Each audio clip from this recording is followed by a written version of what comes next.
नमस्कार मैत्रिणींनो, मी माझ्या चॅनलमध्ये आपलं पुन्हा एकदा स्वागत करते. मैत्रिणींनो, मागच्या आठवड्यात मी थप्पड नावाचा हिंदी चित्रपट पाहिला.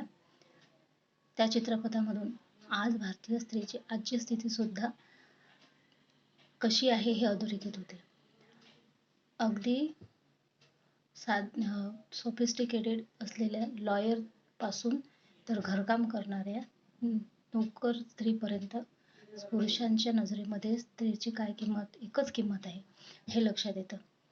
या चित्रपटामध्ये एक सुशिक्षित, कॅपेबल असलेली गृहिणी आहे, जिने स्वतः गृहिणी पद स्वतःहून घेतलेलं आहे. तर चांगल्या सुस्थितीतली चांगल्या क्लासमधली ही गृहिणी असते. तर तिच्या घरी पार्टी असते, तर तिथे तिच्या नवऱ्याच्या सो कॉल्ड फ्रस्ट्रेशनमुळे तो तिला थापड मारतो आणि त्यानंतर तिच्या मनात जी उलथापालथ होते ते पूर्ण चित्रपटात दाखवलेले आहे. पण ते थापड पडल्यानंतर बाकीचे जे लोक असतात त्यांना असं ते नॉर्मल वाटते की फ्रस्ट्रेशनमध्ये होऊन गेलं असेल, एखाद वेळी चूक होते. आणि विशेष म्हणजे तिच्या जे माहेरचे लोक असतात त्यांचा सुद्धा विवाहच असतो की तू आता नॉर्मल त्याच्यासोबत राहा, फ्रस्ट्रेशनमध्ये त्याच्याकडून होऊन गेलं. पण तिथून तिचा स्वाभिमानाच्या शोधात ती निघते आणि नंतर ती जो लढा लढते त्यामध्ये ती हार न मानता तिचा स्वाभिमान वाचवते आणि शेवटी तिच्या आजूबाजूच्या ज्या स्त्री असतात, तिच्या संपर्कात असलेल्या ज्या बाकीच्या स्त्री व्यक्तिरेखा असतात, त्यांना सुद्धा आपल्या स्वतःच्या स्वाभिमानाची जाणीव होते आणि त्या स्वतःचा स्वाभिमान वाचवतात. असा हा चित्रपट आहे. तर असे बरेचसे चित्रपट आपल्या याच्यामध्ये आपण किती पाहतो हे आपल्यालाच माहिती आहे. पण यामधून एवढं तर सिद्ध होते की आजही भारतीय स्त्रीची स्थिती फारशी बदललेली नाही आहे. फक्त ती शिक्षण घेऊन कमायला लागलेली आहे, पैसे कमवत आहे. पण याचा अर्थ असा नाही की तिला मान सन्मान मिळत आहे. मी मागच्या व्हिडिओमध्ये पण म्हटलं होतं की मोठमोठ्या पदावर असलेल्या स्त्रियांना सुद्धा डोमेस्टिक व्हायलन्सच असलं पाहिजे असं काही नाही, पण ज्या पद्धतीने त्यांच्याशी आदरयुक्त वागणूक असायला पाहिजे किंवा निर्णय प्रक्रियेमध्ये त्यांचा सहभाग असायला पाहिजे तो नसतो. आणि स्त्री पुरुष हे समानच आहेत प्रकृतीने. स्त्री आणि पुरुष हे समानच वाटणी केलेली आहे. पण प्रश्न तेव्हा येतो जेव्हा बाईची जात म्हणून स्त्रियांसाठी वेगळे नियम, सामाजिक नियम लावले जातात आणि पुरुषांसाठी वेगळे सामाजिक नियम लावले जातात. तेव्हा कुठेतरी स्त्रियांचं दमन सुरू होतं आणि स्त्रियांची जी मानसिक, शारीरिक आणि भावनिक ज्या गरजा असतात, त्यांच्या जे निर्णय प्रक्रियेमध्ये त्यांना सहभाग हवा असतो, तो जेव्हा त्यांना दिला जात नाही किंवा त्यांना निम्न स्थान दिलं जातं, तेव्हा संघर्ष सुरू होतो. ज्योतिबा फुलेंनी जेव्हा स्त्री शिक्षणाची सुरुवात केली होती तेव्हा त्यांना असं वाटायचं की स्त्रिया ज्या आता अज्ञानाच्या खाईत लोटलेल्या आहेत, त्यांना जर ज्ञान मिळालं तर त्या पुढे जातील स्वतःच्या त्याच्या वैज्ञानिक दृष्टिकोनाच्यामध्ये. हे मागच्याच व्हिडिओमध्ये पण मी तुमच्यासोबत बोललेले आहे. पण ते झालं नाही, कारण की मुळातच स्त्री ही देवाने पुरुषासाठी बनवलेली एक सुंदर वस्तू असा समज सगळीकडे आपल्याला दिसतो. ज्योतिबा फुलेंनी जे सुरुवात केली होती ती याच्यासाठीच केली की स्त्रीला एक व्यक्ती म्हणून तिच्याकडे पहा, तिच्याही काही गरजा असतात, तिच्याही काही इच्छा आकांक्षा असू शकतात. हेच फक्त समजलं की मग पूर्ण समस्या ह्या सुटू शकतात. आणि त्यावेळेस त्याने जे कार्य केलं ते त्यांनी सुरुवात करून दिली, पण त्यानंतर आपलं काम होतं की ते आपण पुढे नेऊ. पण आपण काय केलं तर आपण शिक्षण घेतलं. स्त्रियांनी शिक्षण घेतल्यानंतर पहिली पिढी तर जी होती तिने शिक्षण घेऊन पोथ्या वाचण्यापुरतंच ते ज्ञान हे केलं. त्याच्यानंतर जी पिढी आली, सुशिक्षित स्त्रिया ज्या होत्या, काही त्याला अपवाद असतील पण खूप मोजके अपवाद आहेत त्याला.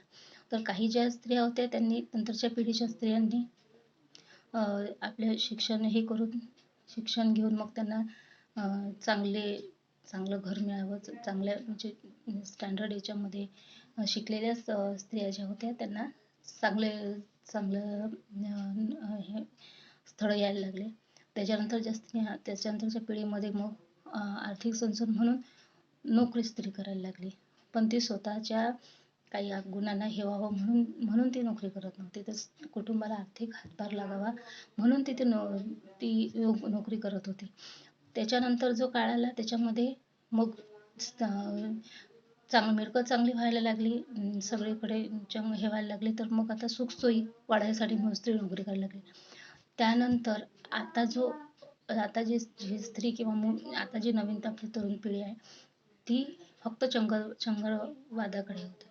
माझं म्हणणं असं नाही की व्यवस्थित राहणं किंवा हे करणं हे चुकीचं आहे, पण स्त्री स्वातंत्र्याच्या वेगळ्या व्याख्या आजकाल आपल्याला पाहायला मिळतात.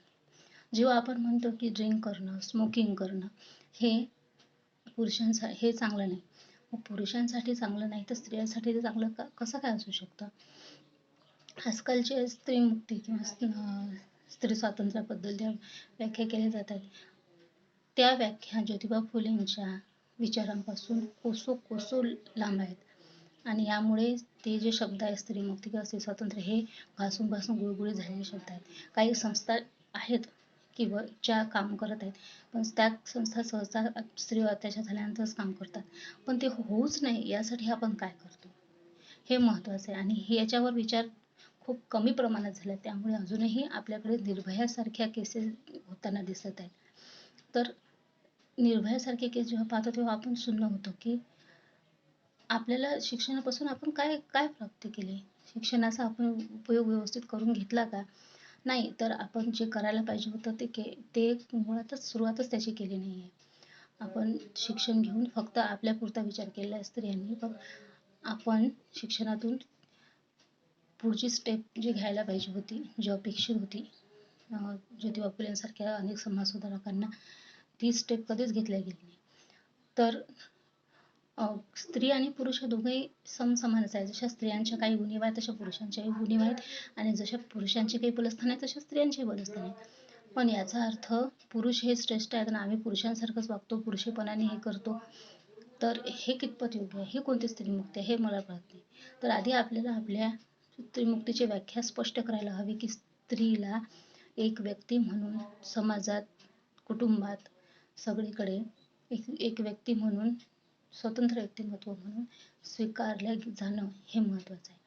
आणि ती मग शिकलेली स्त्री असो की शिकलेली प्रोफेशनल स्त्री असो किंवा गृहिणी असो, तिला सारखाच सन्मान मिळाला पाहिजे.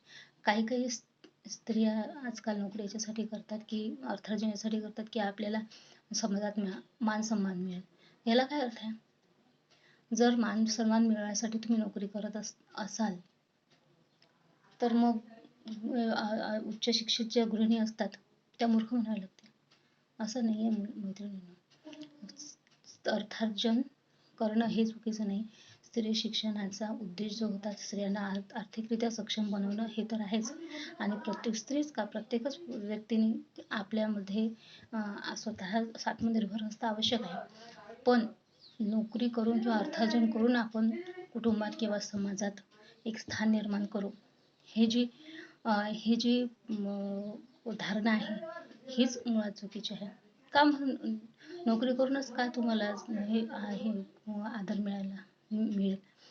कारण की आपण पाहतो आजूबाजूने, मी मागच्या व्हिडिओमध्ये पण बोलले की मोठमोठ्या पोस्टिंगवरच्या स्त्रियांना सुद्धा व्यवस्थित वागणूक मिळत नाही घरामध्ये. तर त्यामुळे हे पहिल्यांदा आपण डोक्यातून काढून टाकायला हवं की शिक्षणामुळे आपण स्वावलंबी झालो म्हणजेच आपल्याला आदर मिळेल, नाही. तर आपल्याला काहीतरी आणखीन करायला हवं. ते काय करायला हवं? तर सगळ्यात महत्त्वाची गोष्ट म्हणजे स्त्री ही, मी म्हटलं त्याप्रमाणे आपण जे आहे ते आपल्यापासून सुरुवात करायला हवी. आपली जी येणारी पिढी आहे त्या पिढीला आपण व्यवस्थित शिक्षण द्यायला हवं, मूल्य शिक्षण द्यायला हवं. आणि मी जे बोलले की स्त्रीमुक्ती म्हणजे स्त्री स्वातंत्र्याच्या चुकीच्या ज्या व्याख्या आजकाल समाजात फिरत आहेत, त्यामुळे उलट स्त्री ही उपभोग्य वस्तू आहे याच्यावरच पुन्हा आपण शिक्कामोर्तब करतोय. आणि जे पुरुष स्त्रीला असं समजतात त्यांच्यासाठी तर हे सोन्याहून पिवळं आहे. तर ड्रिंक्स करणे किंवा स्मोकिंग करणे किंवा लिव्ह इन रिलेशनशिप किंवा सेक्स्युअल इंडिपेंडन्स, ह्या ज्या गोष्टी मुलींना वाटतात की आम्ही खूप मॉडर्न झालो, हा मॉडर्नपणा नाही आहे. हा मॉडर्नपणा नाही आहे, हे आपण खूप खोल गर्दीत पुन्हा पळत आहोत, हे तुम्ही लक्षात घ्या.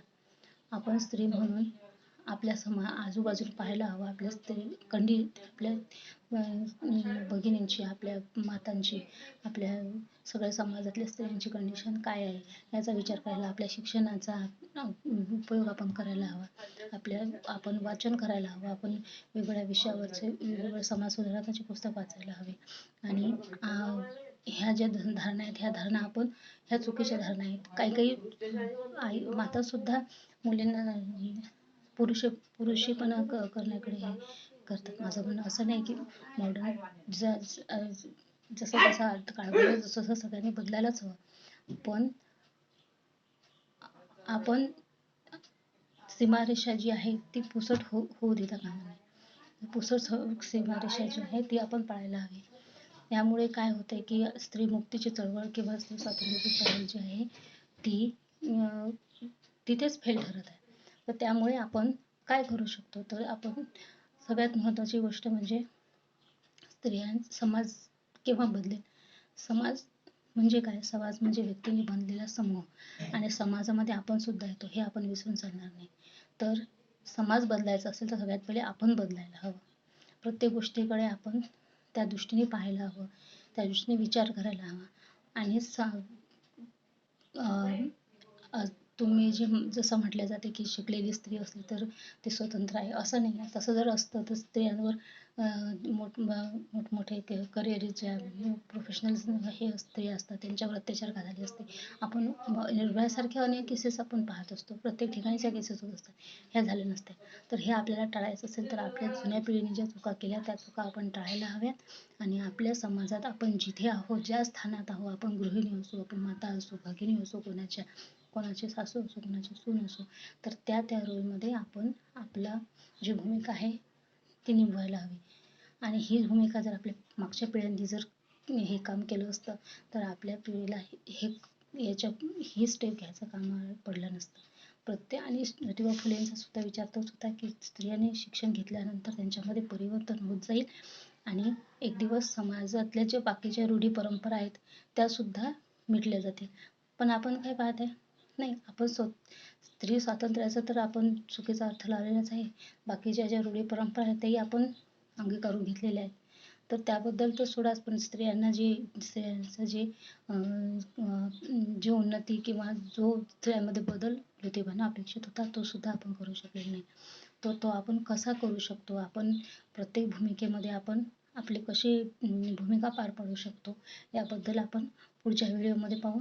आणि तुम्ही माझ्या व्हिडिओला लाईक केलं, सबस्क्राईब केलं त्याबद्दल धन्यवाद. आपल्या जर काही याबद्दल विचार असतील तर आपण नक्की मला कळवू शकता.